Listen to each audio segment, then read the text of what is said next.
할렐루야. 사랑하는 대강의 가족 여러분, 오늘 하루도 하나님의 말씀과 동행하는 삶이 되길 소망합니다. 오늘 함께 나눌 하나님의 말씀은 고린도후서 8장 13절에서 15절 말씀입니다.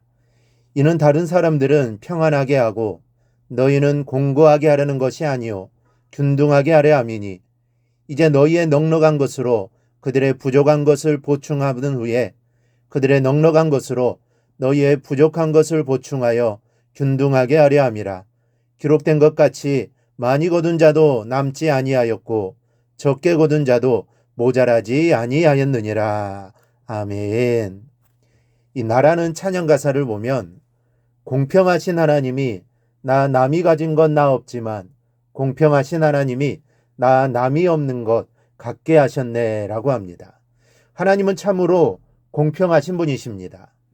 물질을 포함하여 인간이 가지고 있는 유형무형의 모든 것을 다 종합해서 생각해 보면 공평하다는 것을 알게 됩니다.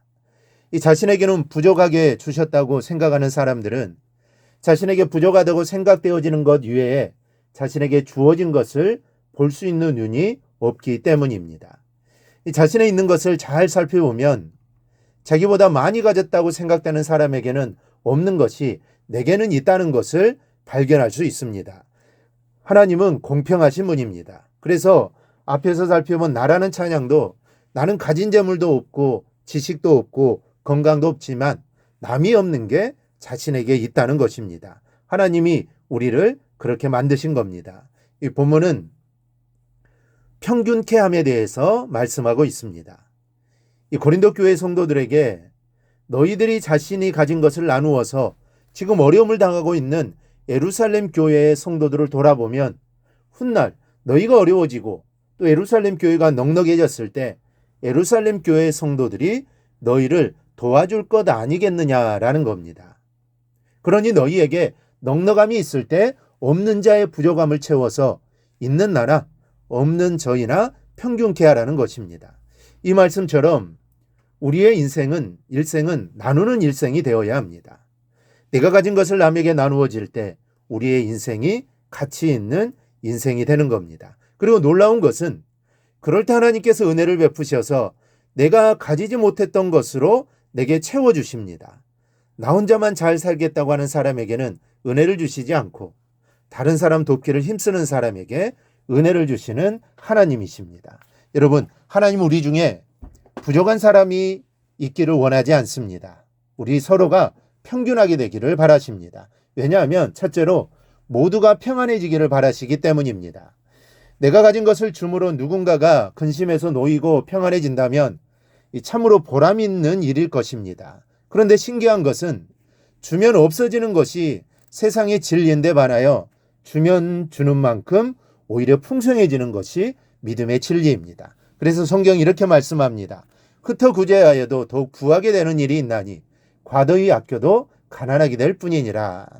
여러분, 우리 인간들은 어떻게 해서든지 하나라도 더 가져야만 내 인생이 행복해진다고 생각하지만 하나님의 생각은 정반대입니다. 하나님은 서로가 자기에게 있는 넉넉한 것으로 서로의 부족한 것을 채워주기를 바라십니다. 그럴 때 모두가 평안하고 행복해진다고 하는 사실을 아시기 때문입니다.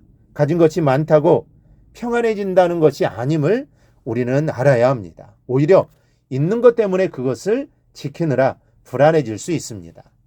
오래전에 서울 강남에 사는 어느 부자를 기자가 인터뷰에서 방송한 적이 있습니다. 이 부자는 강도를 2번이나 당한 사람이었는데 취재하는 기자에게 이렇게 얘기했습니다. 당신도 목에 칼이 2번 닿아보시오. 그러면 마음이 어떤가? 온갖 보안 장치를 2중 3중으로 해놓고도 불안해서 잠이 안 옵니다. 여러분, 이렇게 되면 가진 것이 오히려 애물단지 아니겠습니까? 그렇다면 나누게 되는데 어리석은 사람들이 이것을 모릅니다. 그런 중에도 나누려는 생각보다는 더욱 꼭 지르는 생각만 합니다. 그러니 본인에게도 평안이 없고 나눔을 받으면 근심을 돌고 평안해질 사람에게도 평안이 없습니다. 여러분, 인간의 삶이 평안해지고 행복해지는 것, 이것은 가진 것에 있고 없고의 문제가 아닙니다. 나눔의 문제요, 사랑에 대한 문제입니다. 믿음 안에서 평균케 되려는 의지와 노력의 문제인 겁니다. 우리 앞에는 내게 있는 것을 나누어 함께 평안하고 행복해지든지, 나만 가지러 가다가 나도 남도 불안하고 불행해지든지, 이 두 길이 있습니다. 그리고 하나님은 이 두 길 중 우리가 나눔의 길을 택하기를 바라고 계십니다. 이것을 알고 내 넉넉한 것으로 부족한 사람의 부족한 것을 채워 평균케 되고자 힘쓰는 하나님의 자녀가 되기를 축원합니다. 둘째로, 항상 부족함이 없게 하기 위해서입니다. 돈은 있다가도 없고 없다가도 있다고 했습니다. 사람은 잘 나갈 때가 있는가 하면 공고에 처할 때도 있는 법입니다. 미련과 지혜의 차이가 어디에 있는지 아십니까? 잘 나갈 때 흥청대고 공고할 때 죽도록 고생하는 사람은 미련한 사람이요, 잘 나갈 때 나눔으로 흥청대지 않고 그럼으로써 공고할 때 도움을 입어 공고함을 벗어나는 사람은 지혜로운 사람입니다. 잘 나갈 때 저축하여 어려울 때를 대비할 수 있습니다. 그러나 이것은 믿음의 방법이 아닙니다. 지구상의 모든 인간들이 먹고 살 식량이 부족한데도, 외아프리카 같은 풍부한데도 왜 아프리카 같은 곳에서 굶어 죽는지 아십니까? 바로 이 저축 때문입니다. 사람이 욕심을 버리고 있을 때 있는 대로 나누면 모두가 부족함이 없게 살 수 있습니다. 그렇지 못하기 때문에 기아와 빈곤이 있는 것이죠. 저와 여러분은 하나님의 뜻을 쫓아 나누어 평균케 되게 하는 자가 되기를 원합니다. 물질도 마음도 정도, 사랑도 다 나누며 살아가기를 바랍니다. 그래서 오히려 풍성케 되는 믿음의 진리 안에서 살게 되기를 바랍니다.